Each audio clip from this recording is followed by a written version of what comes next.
Բարի երեկո, մի անգամ էլ մենք արդեն վերադարձել ենք հանրային ռադիոյի մեր տաղավար, որտեղ ես, Լևոն Սարդարյանը եւ իմ գործընկեր Սարգիս Հարությունյանը այսպես ձեզ ուղեկցելու ենք մինչեւ կեսգիշեր, այս ընթացքում գեղեցիկ փոփոխություն եղավ մեր տաղավարում, մեզ միացավ կանայք եւ գլոբալ անվտանգությունը մտակենտրոնի ավագ փորձագետ Էլեն Լոխիկյանը, բայց մինչ Էլենի հետ մեր զրույցին անցնելը մի քանի թիվ, այսպես ամփոփ ասեմ, փաստացի ընտրություններին մասնակցել է ընտրողների 58.97%-ը, համեմատությանաբար 2021 թվականին մասնակցությունը կազմել է 49.4%, այսպես բավական 10%-ային կետով համարյա 10%-ային կետով ավելի բարձր է, մի քանի տվյալ կա, Սիսյանի Սալվարդից քաղաքացիական պայմանագիր 125 ձայն, ուժեղ Հայաստան 27, Հայաստան Դաշինք 9, Սիսյանի Բալակ համայնք քաղաքացիական պայմանագիր 49 ուժեղ Հայաստան 18, Հայաստան Դաշինք 4, ընդհանուր առմամբ մի անգամ էլ ասեմ, մասնակցել է 1,476,597 ընտրող։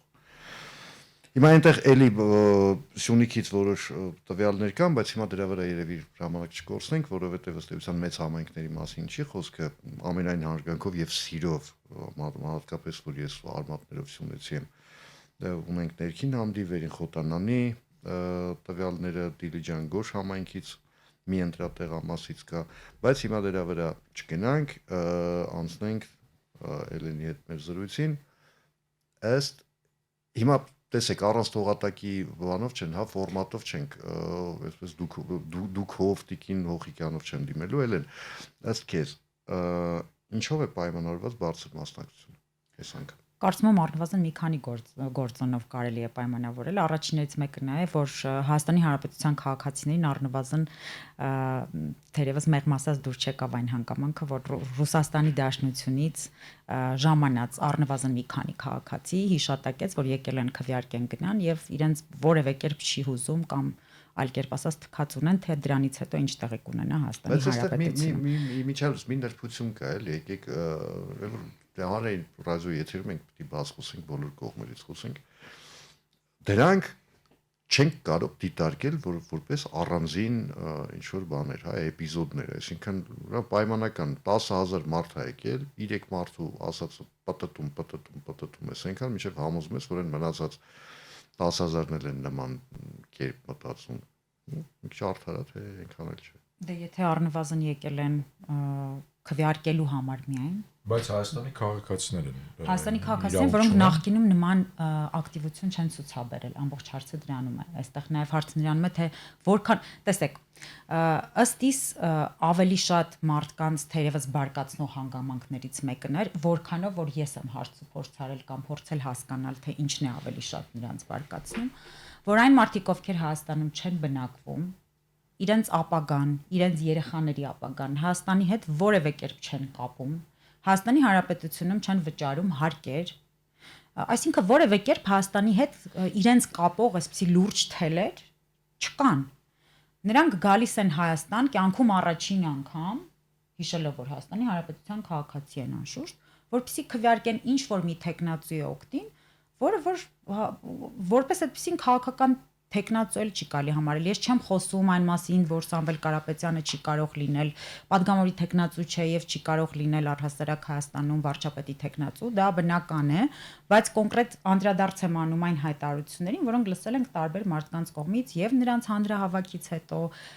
եւ օթականում վերցրած տարբեր հարցազրույցների համատեքստում։ Այսինքն դրանք գալիս են, ասում են քվեարկելու ենք Սամվել Կարապետյանի կամ Տաշիրի օգտին, եւ մեզ չի ուզում թե դրանից հետո ինչ տեղի կունենա եւ արագ հեռանալու ենք որպես այդպեսին։ Ինչու մինչեւ այդ նման ակտիվություն չենք տեսել Ես փորձեմ իրաց փաստաբանի դերը ստանձնել։ Գիտեք, ինչու մինչեւ այդ ակտիվ չէ։ Ասեմ ինչու, ես կներեք, Հայաստանի քաղաքացի եմ, օրենքը ինձ թույլ է տալիս 20 տարի ապրել Միացյալ Նահանգներում Հիմա ուզում եմ գամ քվեարկեմ Նիկոլ Փաշինյանի օգտին ինչ խնդիր ունեք։ Դուք պետք է որոշեք ես գամ չգամ, ես Հայաստանի քաղաքը երբ ուզում եմ կգամ, երբ չեմ ուզում չեմ գա, օրենքը կարծես չի արգելում, որ ես 20 տարի ապրեմ Մոսկվայում կամ Լոս Անջելեսում կամ Փարիզում, գիտեք հիմա էլ ես պատճառը կարող տարբեր լինել, կարող է, չգիտեմ, ինձ դուր է եկել ծրագիրը, կարող է այլ պատճառ լինի, հիմա եմ ուզում գամ քվեարկեմ, ցույց տվեք օրենքի այն կետը, որով ես իրավունք չունեմ գամ քվեարկեմ։ Օրենքը մի կետ ունի, որ դրա համար դու իրավունք չունես վճարել։ Օրինակ Տեխնացուներից որևէ մեկը քո համար իրավունք չունի Լոս Անջելես, Երևան, հա, լավ Ամերիկայի վրա գնացինք Տոմս գնել։ Բայց ոչ ոք իմ փոխարեն Տոմս չի գնել։ Դուք պետքա դեռ ապացուցեք, որ ինչ որ մեկը իմ փոխարեն Տոմս գնել։ Քանի դեռ չեք ապացուցել։ Ես եմ եկել եւ քվեարկում եմ Նիկոլ Փաշինյանի որպես փաստարկ ընդունում եմ, բայց եթե օրինակ տես այս դեպքում լավ Միացյալ Նահանգներ կլինի եվրոպական որևէ երկիր լինի։ Եթե օրինակ մեր իրավապահ մարմինները դիմեն կոնկրետ այդ երկրի իրավապահ մարմիններին, ասում են հարգելի իրավապահ մարմին ջան, եղբայր իմ գործընկեր, սիրելի։ Խնդրում եմ միած ստուգի, այս մարդը ինքն է առել, թե իր փոխարեն առել են, որտեղ այնտեղ եկամուտների համադրում է լինում, էսա լինում, այնա լինում։ Ու համարը վստահ եմ, որ այդ տվյալները կտրամադրվեն։ Ռուսաստանի Դաշնության դեպքում։ Հեսա։ Բա ոնց։ Քանի դեռ չեք ապացուցել, այստեղ եկեք։ Հասկանալի է, որ քանի դեռ ապացուցված չի, մեղ չկա, հասկանալի է։ Բայց ելի եմ ասում, քանի որ մենք ոչ մեկս լուսնից չենք եչել, հա, մենք հրաշալի հասկանում ենք ինչա կատարվում։ Այստեղ իրավական հարթության մասին չէր խոսում, ես ենթադրում եմ։ Ելենը այստեղ ավելի շատ Հայաստանի Հանրապետության մշտական բնակչություն ունեցող քաղաքացիների մասն էր, որոնք ասին եղբայր, հələ մի րոպե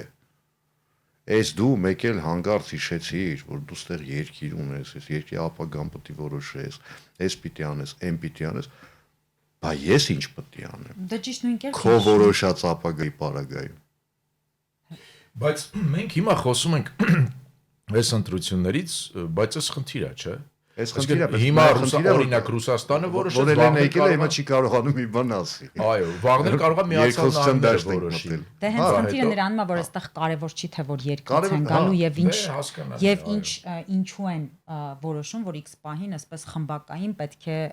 որոշում կայացնել մի պետության համար, որտեղ իրենք չեն պատրաստվում ապրել, որտեղ իրենց երեխաները բանակ չեն գնալու։ Եվ անկեղծ խոսենք, ազնագիրն էլ ֆիկտիվ բնույթ է կրում Հայաստանի ազնագիրը։ Ու փաստացի այս ընտրություններով արձանագրվում է հենց թեկուզ միայն այդ հանգամանքով պայմանավորված, որ այստեղ անվտանգային լուրջ խնդիր ունենք մեր նման փոքր պետությունների համար, որտեղ բնակչությունը 2.5-ից 3 միլիոն է։ Եթե դրսից ընտրության իրավունքի հետ կապված ինչ որ նմանատիպ բաներ լինեն, claim-եր լինեն, հա, անգլերեն բառ օգտագործեցի այս պարագայում, այդ դեպքում Հայաստանի Հանրապետության բնակիչն էլ այսպես հայտեր լինեն իրավունքի իրագործելու, այո։ Հայաստանի Հանրապետության բնակչի մոտ էլ բնական հարց է առաջանում, այդ դեպքում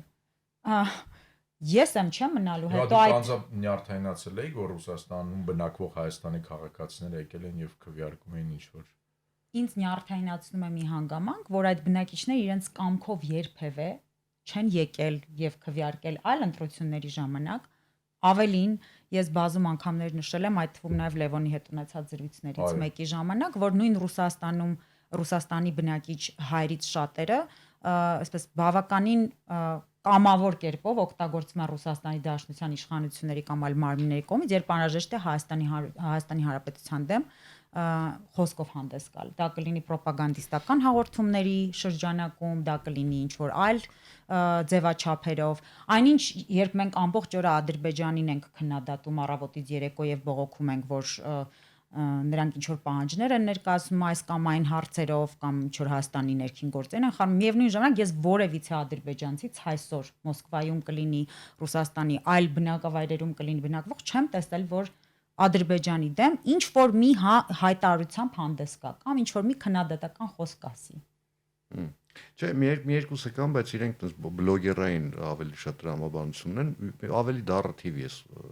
ճիշտ ասած, քանի որ Ռուսաստանի մեջ հայրենակիցների մասին խոսք գնաց, ընդ որում համակարգացների, այսպես ամենատարբեր դա ճշտել հնարավոր չէ։ Ռուսաստանը այդ իմաստով հիմա վերածվել է Հյուսիսային Կորեայի պես մի երկրի, որտեղ տեղի ունեցածի մասին փաստական տվյալներ ունենալ շատ դժվար է, եթե անհնար չէ։ Չէ, ուրիշ բան եմ ասում, հա տեսեք, ուկրաինական ճակատում զոհվել է Հայաստանի Հանրապետության 10,000-ից ավել Հայաստանի Հանրապետության էլի եմ ասում, քաղաքացի 10,000-ից ավել։ Հիշեցնեմ 44 օրյա պատերազմի զոհերից մոտարապես 2.5 անգամ ավել։ Այո, այդ թվերը ու այդ մեր համակարգացիներին մոտ հարցեր չեն առաջանում։ Նույն համակարգացիների մոտ, ովքեր նույն Ռուսաստանի Դաշնությունից հայրենասիրական կոչերով են հանդես գալիս, մեր եղբայրներն ու քույրերը ինչ են կոտորվում ուրիշի պատերազմում։ Բայց եկեք վերադառնանք մեր հիմնական թեմային։ Հիմա կյանքը ցույց տվեց, որ այստեղ մենք խնդիր ունենք, այսինքն մարդը Հայաստանի Հանրապետության քաղաքացի է, ինքը իրավունք ունի բնականաբար գալ Հայաստան եւ քվեարկել, բայց հետո երբ որ ասում եմ ես ուզում եմ երեկոյան 7-ին հետ գնամ, որովհետեւ այստեղ կարող է խառնվի, ես էլ երեխեքի հետ եմ, այդտեղ հարցեր առաջանում են, այո, հարցեր առաջանում են։ Հիմա մենք որպես հասարակություն, որպես պետություն հավանաբար պետք է արձագանքենք այս իրավիճակին, բայց ես ուզում եմ ձեզ ելեն հիշեցնել Լևոնի հարցը, դուք ինչով էիք բացատրում այս ակտիվությունը, մեկը դա Ռուսաստանում բնակվող Հայաստանի քաղաքացիների գործոններ, Մյուսը չեմ բացառում, որ ավելի այսպես իրավագիտակից մոտեցում են ցուցաբերում Հայաստանի Հանրապետության քաղաքացիները, պայմանավորված նույն 300,000 ադրբեջանցիների գալու նարատիվով, որը որ վերջին 1 ամսվա ընթացքում պարբերաբար հնչել է, կամ պայմանավորված նրանով, որ Ռուսաստանի Դաշնության կողմից ուղարկված, հա, այդպես ասեմ, տեխնացուները այսպես վախ կա շատերի մեջ կամ կար առնվազն, որ կարող էին իշխանության գալ եւ շատերը առանձնապես դրա ցանկությունը չունեին, եթե մեղմ արտահայտվեմ,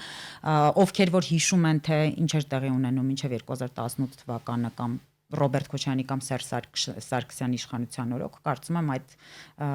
վարք ու բարքի վերադարձը առանձնապես չեն ուզում նաև տեսնել իշխանության ներկայացուցիչի իբրև մարդկանց, ովքեր Հայաստանի բնակիչ չեն հանդիսացել, քաղաքական դաշտի ներկայացուցիչներ չեն եղել, ասենք Սամվել Կարապետյանի մասին մինչև անցյալ տարի կարծում եմ որևէ մեկը չէր լսել այն համատեքստում առնվազն, ինչ համատեքստում, որ այսօր ենք հիմա մենք։ Քաղաքական, այո, նրան պարբերաբար տեսնում էինք տարբեր հայտարարություններ անելուց, երբ անհրաժեշտություն կար Ռուսաստանի կողմից հավասարության նշան դնելու, պատերազմի ժամանակ կլիներ, տարբեր իրավիճակներում, երբ Հայաստանի Հանրապետությունը ինչ-որ քայլեր էր անում, որ Ռուսաստանի Դաշնությանը դուրս չէր գալիս, նայել ինչ-որ լղոզված հայտարարություններով, իբրև գործարար, որը բնական է դա պիտի աներ, բայց ինչ-որ այլ տեսքով կամ քաղաքական խոսք ասելուց որևէ մեկը չէր տեսել, չէր էլ պատկերացնում։ Ու սա նաև գոնե առնվազն այն մարդկանց կարծիքով, ում հետ ես եմ հնարավորություն ունեցել զրուցելու, սա նույնպես նյարդայնացնող է, որովհետև շատերը այս պայծրությամբ գոնե ինչ եմ նշում իրավագիտակցությունը, այս պայծրությամբ նշում են, որ չի կարող դրսից ուղարկված կամ եկած մարդով Հայաստանի Հանրապետության խնդիրների մասին երբևէ չի անհանգստացել։ Հիմա գա եւ հայտ ներկայացնի, որ ինքը պիտի Հայաստանի Հանրապետություն իշխանություն լինի եւ մեզ ինչ որ բանից փրկի։ Մեզ փրկի հատկապես մեր ընտրած իշխանություններից։ Մեր ասելով ի նկատի ունեմ Հայաստանի Հանրապետության քաղաքացու։ Իմիջիայլս մինչ հաջորդ հարցին անդրադառնալս հակակոռուպցիոն կոմիտեն քիչ առաջ հաղորդագրություն է տարածել, որ 26 թվականի փետրվարի 7-ից մինչ օրս ընտրական բնույթի հանցագործությունների դեպքերով նախաձեռնվել է 115 քրեական վարույթ։ Միայն հունիսի 7-ին, այսինքն այսօր, քրեական հետապնդում է հարուցվել 33 անձի նկատմամբ, որոնցից 28-ը ձերբակալվել են։ Այսպես որպես տեղեկատվություն, քանի որ եթե մարդիկ մեզ լսում են, ենթադրում են, որ նաև հույս ունեն, որ մենք ինչ-որ տեղեկատվություն կփոխանցենք։ Հա, բայց մի վարքյան Սարգիս կներես, քանի որ խոսք գնաց իմիջիայլս 300,000 ադրբեջանց մասին են հիշատակեց, մի հատ եկեք փորձենք 3-ով ավելի շատ Էլենի վրա այսպես շեշտը դնելով, հա։ Փորձենք հասկանալ նախընտրական քարոզչության տրամաբանությունը, այսպես հաջողված ու չհաջողված կողմերը, որովհետև այնպես չի որ քաղաքացիական պայմանագիրը շատ լավ քարոզչական արշավ արեց, ասենք անթերի իմաստով, այնպես չի որ Հայաստան դաշինքը անթերի արեց, այնպես չի որ ուժեղ Հայաստան արեց եւ այսպես շարունակ։ Հիմնական քաղաքական հասկանալի է, որոնք են հիմնական մասնակիցների զայների իմաստով եմ ասում, ստանալիք, որոնք էին այն առանձնահատկությունները, որոնք միգուցե ընտրողին տարան դեպի այդ քաղաքական ուժեր, մյուս դեպքում վանեցին այդ քաղաքական ուժերից։ Եկեք հղում տամ այս դեպքում այն հարցումներին, որոնք վերջին 1 ամսվա ընթացքում են իրականացվել, մեկը IRI հարցումն է, Միջազգային հանրապետական ինստիտուտի կողմից իրականացված հարցումն է, որը դրանից առաջ, այո, բոլորը բնավ կապ չունի, եւ դրանից առաջ էլ նրանք նաեւ անցկացրել էին նմանատիպ հարցում փետրվարին, այսինքն հնարավորություն կար դինամիկա տեսնելու կոնկրետ նույն հարցերի եւ դրանցում կարծիքների փոփոխության տեսանկյունից։ Վերջերս հրապարակվեց նաեւ Vivian Report-ի 4-րդ հարցումը, նմանատիպ վերջին 6 ամիսների ընթացքում իրականացված, էլի ընտրողների կարծիքների եւ տրամադրությունների համատեքստում, այնպես որ երբ որ հարցումներին ենք անդրադարձանում, փորձում ենք հասկանալ, թե այնուամենայնիվ Հայաստանի Հանրապետության քաղաքացուն ինչն է մոտիվացրել կամ ինչն է ստիպել ընտրություն անել կամ նախապատվություն տալ ինչ որ քաղաքական ուժի, թերևս այստեղ պետք է մի քանի բան նշեմ, առնվազն։ Եթե խոսում ենք քաղաքացիական պայմանագրի մասին, ապա այնտեղ առաջին 3 հարցը, որոնց վրա նրանք էլ շեշտադրում էին անում, որոնք էին վերջին փոփոխությունները քաղաքականությունների մեջ խոսք առողջապահության ապավակրության մասին է վերջերս ընդունված, խոսքը թոշակների բարձրացման մասին է եւ ամենակարևորը խաղաղության։ Այս 3 հարցերը հստակ մարդկանց կողմից, ովքեր որ պատասխանել են հարցման ներկայացուցիչներին, հստակ ունեին բավականին լուրջ աջակցություն։ Այսինքն այստեղ տեսնում ենք, որ մարդկանց մոտ այդ հարցերը ռեալ, այսպես ինչ որ ռեզոնանսային աջակցություն են առաջացել, որովհետև դրա պահանջը կա, մարդիկ ուզում են խաղաղ, հանգիստ ապրեն, առողջապահության ապավարկության հետ կապված բնականաբար շատերի ուսերից բավականին լուրջ բեռ է ընկել, հատկապես մեծահասակների դեպքում, եւ թոշակների ավելացումն էլ բնական է սոցիալական տեսանկյունից չէր կարողան նկատ անցնել։ Ու տեսնում ենք, որ 50-ից բարձր տարիքի ներկայացուցիչների մոտ քաղաքացիական պայմանագրի աջակիցները աննախադեպ շատ են, եթե համեմատում ենք մյուս տարիքային խմբերի հետ հատկապես։ Հիմա եթե գանք նույն ուժեղ Հայաստանին եւ 300,000 ադրբեջանցիների թեզին, որի իդեպ շատ հետաքրքիր եւ այսպես անեկդոտային բան ունի, նաեւ մոտավորապես նույնանման օգտագործում ունի բառերի թեթև փոփոխության Մոլդովայում, վերջերս եթե հետևել եք, տեսած կլինեք, որ Մոլդովայում էլ մարդկանց վախեցրել էին հենց էլի պրոռուսական ուժերի կողմից տարածված նմանատիպ թեզով, որ շուտով 300,000 միգրանտներ են գալու եւ արդեն եկել են կամ գալու են ձեր աշխատանքները ձեզանից գողանալու։ Այսինքն այստեղ այն մարդիկ, ովքեր այդ մետադիչկան գրում են Ռուսաստանում, անգամ իրենց նեղություն չեն տվել, մի քիչ կրեատիվ գտնվել եւ թվերը փոխել, որպեսզի ձեռագիրը առնվազն չերևա, բայց մի բան էլ նշեմ, հետո հաջորդ հարցին անցնենք։ 300,000 ադրբեջանցիների թեզը, ինչպես թերևս նրանք ծրագրում էին, որպեսզի վախեցներ ավելի շատ Հայաստանի Հանրապետության քաղաքացին, բայց եթե մի բանը շատ ես ասում եւ նեգատիվով ես գալիս, եթե անգամ մենք ակադեմիական գրականությանը անդրադառնանք նույն քվեարկությունների տեսության, ապա դա մարդկանց մոտ մի նեգատիվ, այսպես ռեակցիա է առաջացնում, այսինքն նրանք էլ չեն ուզում դա լսեն, եթե այսպես սյուրպրիզային լինի, ընտրություններից 2-3 օր առաջ լինի եւ այլն, դա կարող է իհարկե ինչ-որ ազդեցություն ունենալ, բայց երբ որ դա շարունակական բնույթ է կրում, մարդկանց մոտ ուղղակի շատդաուն է լինում, իրենք էլ այլևս չեն ուզում դա լսեն, եւ դա իրենց մոտ ավելի շատ այսպես միանգամից ժխտողական վերաբերմունք է առաջացնում հենց այդ թեզը անգամներ կրկնող, այդ թեզը պտտող հրապարակ բերած նույն քաղաքական ուժի նկատմամբ, որովհետև նրանք չեն ուզում առնվազն դրա հետ որևէ կերպ ինչ որ ձևով գործ ունենալ կամ հավատալ դրան։ Եթե չես ուզում մի բանին հավատալ, չես հավատում, միանգամից այսպիսի ռեակցիա առաջանում։ Այնպես որ տվյալ դեպքում թերևս նշենք, որ ուժեղ Հայաստանի ամենամեծ բաց թողումներից մեկը կամ եւ ամենամեծ ռազմավարական սխալներից մեկը Հայաստանի Հանրապետության բնակիչներին վախեցնելով իրենց դաշտ բերելն էր թերևս։ Ես դա եմ ուզում հարցնել են, տեսեք, իշխող ուժին քննադատում են, ասում են, գիտեք, Նիկոլ Փաշինյանը ասում է, եթե ինձ չընտրեք, պատերազմ կսկսվի եւ դեռ ավելին։ Նիկոլ Փաշինյանը ասում էր, սեպտեմբերին պատերազմ կսկսվի։ Հիմա անդիմությանը քննադատում են, ասում են, այդ 300,000 ադրբեջանցիներով մարդկանց շանտաժի եք ենթարկում, ասում եք, դուք եք ասում, խնդրեմ, նույն շանտաժի իշխանությունների կողմից ինչ է նշանակում, եթե ինչ չընտրեք սեպտեմբերին պատերազմ, չեք ուզում նաև այս առումով ինչ որ մտքեր հայտնել։ Այստեղ ես չի դնի հավասարության նշան մի պարզ պատճառով։ Եթե նույն ուժեղ Հայաստանը որևէ կերպ չի հիմնավորում իր ասածը, այսինքն նրանց հիմնավորումները իրականության դաշտ որևէ կերպ չեն գալիս։ Սեպտեմբերի մասին չեմ խոսա, դա բնական է չգիտեմ ինչու են հենց որոշել սեպտեմբերը նշել։ Չէ, դե հետո Մի քանի անգամ հիմնավորվեց։ Նիկոլ Փաշինյանը ասել, չէ, ասինք սեպտեմբեր, չէ, ասինք սեպտեմբեր։ Չէ, ասինք սեպտեմբեր։ Առնվազն նրանք գոնե հիմնավորում են եւ բավականին համոզիչ կերպով։ Օրինակ ինչն է ձեզ համոզիչ թվացել իշխանությունների հիմնավորումից, որ սեպտեմբերին պատերազմ։ Ներողություն, Ես պատերազմի հավանականության վերջերս քաղաքացիական պայմանագրի ներկայացուցիչներից մեկի մոտ հյուրեր, այստեղ հանրային ռադիոյում ինքը մոտարապես ասեց այսպես. ասես չեմ ասում, որ եթե ես չեմ, ուրեմն պատերազմ է, բայց ասում եմ, եթե ես չեմ, ուրեմն այս մարտիկ են, եթե այս մարտիկ են, դա անխուսափելի պատերազմ է։ Ես հենց դրան պիտի գայ, այսինքն այդ շղթայական այն հետևանքները, որ կարող են ունենալ հենց իրենց հայտարարած քաղաքականությունները ընդունում։ Բոլորը իրենք նշում են, որ եթե մենք գանք, մենք վերանալու ենք։ Ընդունելու ենք այդ պայմանագրերը, որոնց մասին հայտարարվել է, բայց այնտեղ բայց կա, բայց մենք վերանայելու ենք։ Այսինքն մենք բերելու ենք երաշխավորներ, մեկ չէ, մի քանի, դուք պատկերացնում եք Միացյալ Նահանգներին պիտի ասեն, որ գիտեք, մենք երաշխավոր ենք բերելու թրիփի համար։ Դա պիտի լինի Չինաստանը, Ռուսաստանը եւ այլն։ Ըստ ձեզ հնարավոր կլինի առհասարակ նույն այդ մեծ պրոյեկտը իրականացնել, եթե դու փորձես ներգրավել երաշխավորներ, որոնք այսօրվա դրությամբ նույն աշխարհաքաղաքականիցի համատեքստում նայենք Միացյալ Նահանգների ամենամեծ հակառակորդներն են որպես դիտվում։ Բացի դրանից նշվում է, որ խաղաղության պայմանագիրը նույն կերպ չեն ընդունելու կամ ավելի վատ Սամվել Կարապետյանը հայտարարել, դե կստորագրենք, բայց չենք պահի մենք այդ դրույթները, այսինքն մենք մեր ստորագրությանը որպես այդպեսին լուրջ չենք վերաբերվում։ Եթե մեզ հետ ինչ-որ բան եք ստորագրելու, մի ակնկալեք, որ մենք դրան լուրջ ենք վերաբերվելու։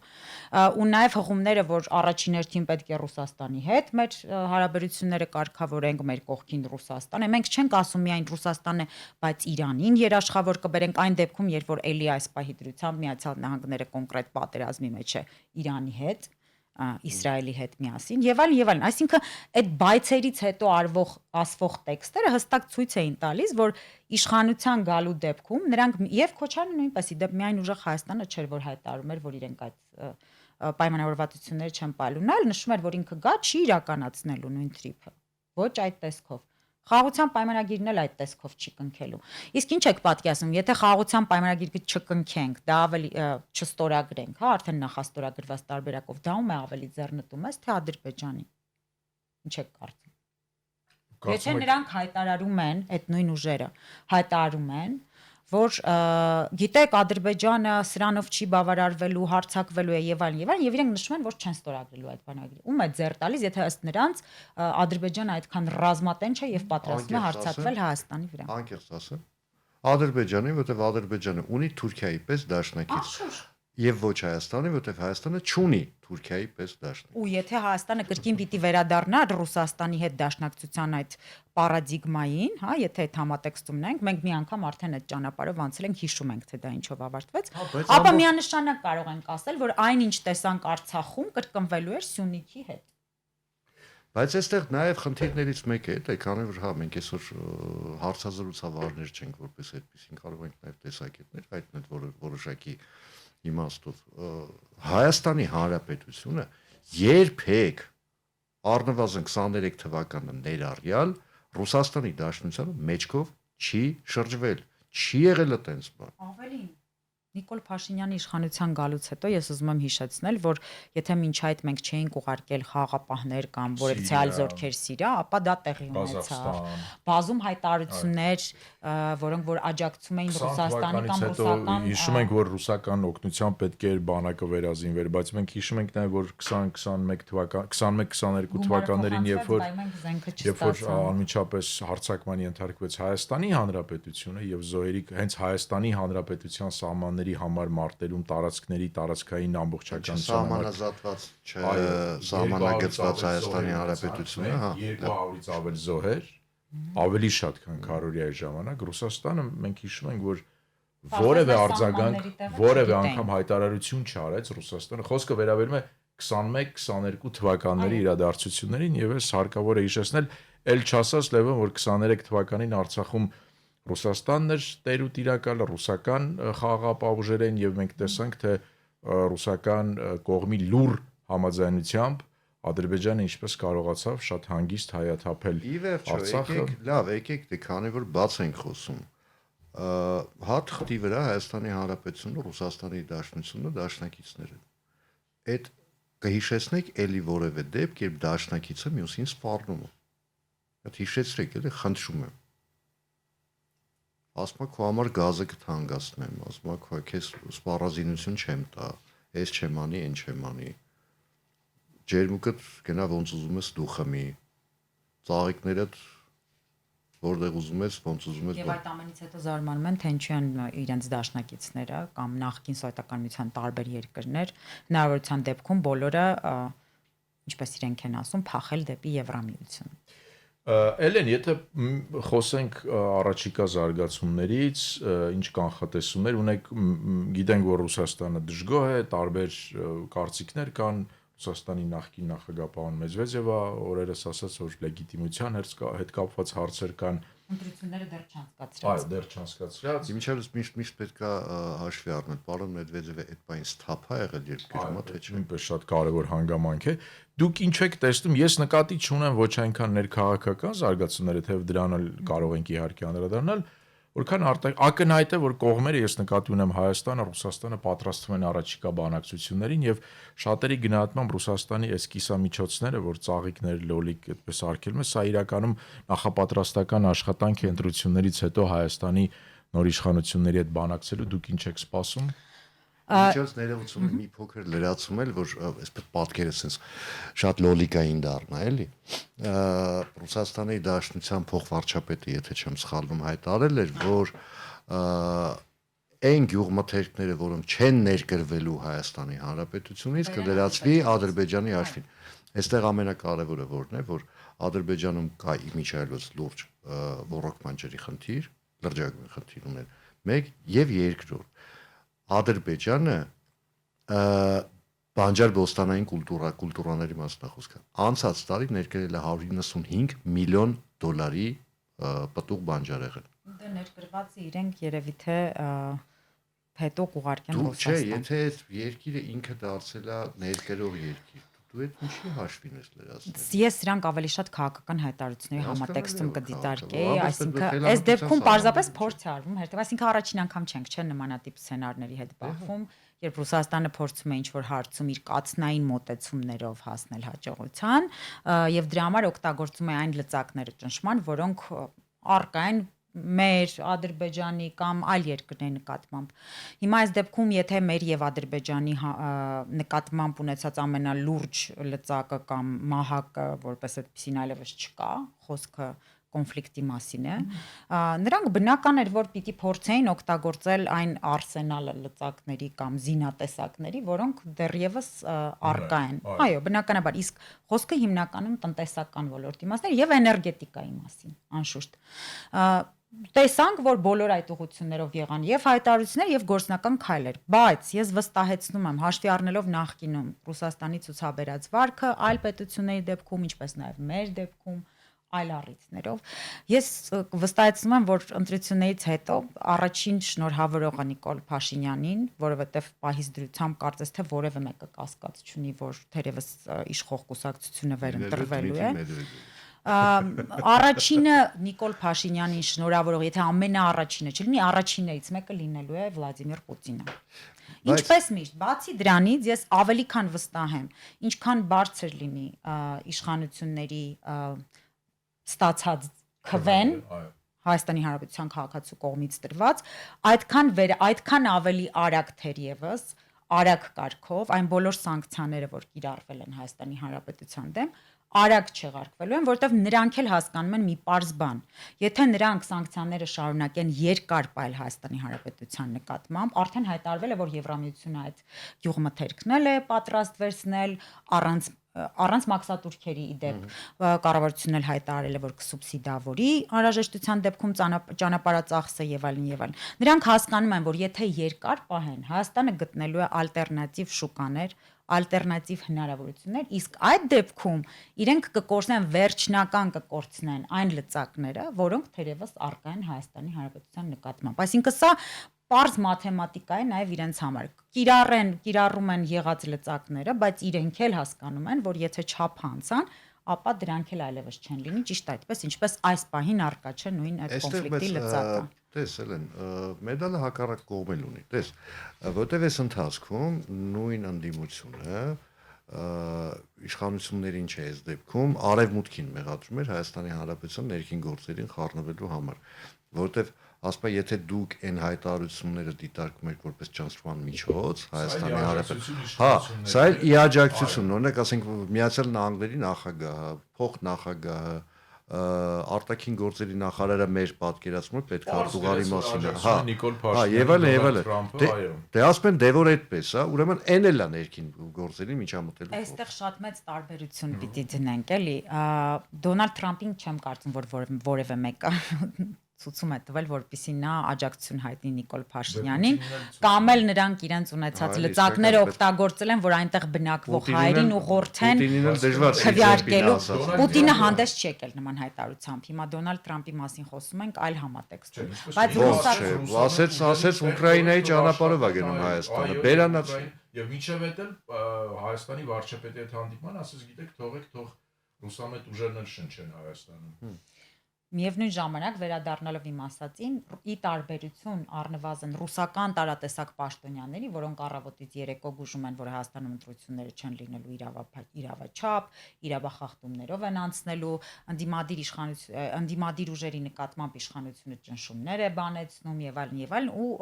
առհասարակ գուժում են այն սցենարները, որոնք որ իրականացնելու են ընտրություններից հետո, եթե հանկարծ ռուսամետ ուժի, ես նման բան չեմ տեսել Միացյալ Նահանգների կողմից կամ որևիցե այլ երկրի կողմից։ Նրանք նշել են, որ աջակցում են Հայաստանի Հանրապետության ղեկավարին։ Դա միջամտություն չի, միջամտություն չի, որովհետև դա ռեալ այս դեպքում ես չեմ կարծում, որ Հայաստանի Հանրապետությունը դրա հետ կապված ինչ որ բան է ունեցել, որ դե հնարավոր է Հայաստանի որոշ քաղաքացիներ ոգեշնչվեին պարոն Թրամփի այդ գրությունից եւ գնային ընտրեին Նիկոլ Փաշինյանին։ Կարող են ոգեշնչվել նաեւ կառավարության կողմից իրականացված այն ծրագրերից, որոնք իրականացվել է, բայց այդ դեպքում պիտի ասենք, որ ներկայիս իշխանությունը ուրեմն այն բոլոր քայլերը, որ իրականացրել է, որոնք լավացրել են Հայաստանի Հանրապետության քաղաքացու կյանքը, դրանով արդեն անհամաչափ պայմաններ է ստեղծում մյուս քաղաքական ուժերի նկատմամբ։ Դա նույնն է, որ իշխանությունները մեղադրեց, որ իրենք արել են այն աշխատանքը, որ պիտի անեին, ինչ որ պատվիրակվել էին նույն Հայաստանի Հանրապետության քաղաքացիների կողմից անել։ Լավ կամ վատ, ինչ որ չափով արել են։ Դուք ինչ եք սպասում ներքաղաքական զարգացումների առումով բոլոր անցած ուժերը կգան խորհրդարան, թե փողոցային պայքարի տարբերակը կընտրեն, ինչ որ իրավիճակը կլարվի, թե կարծում եք այսպես ներքաղաքական պայքարը կսահմանափակվի խորհրդարանի պատերի ներքո։ Ես կարծում եմ զարգացումներ քիչ հավանական են, մի պարզ պատճառով, էլի կրկին փողոցային պայքարի տեսքով չեմ կարծում, որ հավանական են, որովհետև մենք տեսել ենք, որ նույն քաղաքական ուժերը փորձել են ինչ-որ բաներ իրականացնել նախկինում։ Դե ուժեղ Հայաստանը նորություն է այս առումով, մենք չգիտենք։ Ուժեղ Հայաստանը նորություն է, բայց ես չեմ տեսնում, որ նրանք փողոցային պայքարի միջոցով կարող են ինչ-որ բանի հասնել որպես այդպեսին, հատկապես եթե ինչպես իրենք էին նախկինում հայտարարում իշխանության են գալու ու ստացվում է որ իրենք առանձնապես մեծ աջակցություն չունեն, ասենք թե ես էլի կրկին ուզում եմ անդրադարձանել նույն Հանրապետական ինստիտուտի կողմից իրականացված հանրապետական հարցմանը, եթե մենք նայում ենք այն վստահության տոկոսներին, որոնք որ Հայաստանի Հանրապետության քաղաքացիները ըստ իրենց, հա, գոնե առնվազն հնչեցրել են տարբեր քաղաքական գործիչների մասով, ապա Նիկոլ Փաշինյանը առնվազն 3-3.5 անգամ մնացած բոլորից առաջ է։ Նույն ուժեղ Հայաստանի ղեկավարից Քոչարյանը առհասարակ 4%-ից ավել չի գնում նույն այդ հարցումների արդյունքներով։ Եթե անգամ այդ համատեքստով ենք դիտարկում, ապա միևնույն է անգամ այստեղ իրանք ռեալ աջակցություն եւ այդ հարցման համատեքստում եւ EVN report-ի անցկացված հարցման համատեքստում եւ առհասարակ անգամ երբ որ մենք նայում ենք այն դինամիկան, որ կա փետրվարից այս կողմ, մենք տեսնում ենք, որ կոնկրետ քաղաքացիական պայմանագրի եւ Նիկոլ Փաշինյանի վարկանիշը գնալվաճել է բավականին լուրջ տոկոսներով, այնինչ նույն ուժեղ Հայաստանի վարկանիշի հետ կապված անկում ենք գրանցել ռեալ։ Ինչ որ մի պահ հետո եկել հավասարվել է այն նույն վարկանիշին, որը որ նրանք ունեցել են թերևս հարցումների սկզբում։ Հիմա մենք մոտեցանք ժամը 10-ին եւ մեր գործընկերը լուրերով, թարմ լուրերով տեսնենք ինչ է պատրաստվում հաղորդել, խնդրեմ։ Հաջույքով խոսքը փոխանցենք Ողջույն սիրելի գործընկերներ։ մեր գործընկեր Լուսինե Զարայելյանին, մենք այդ ընթացքում եթե դեմ չես դուրս գանք այստեղից մեզնից հանգստանանք, մենք գնաց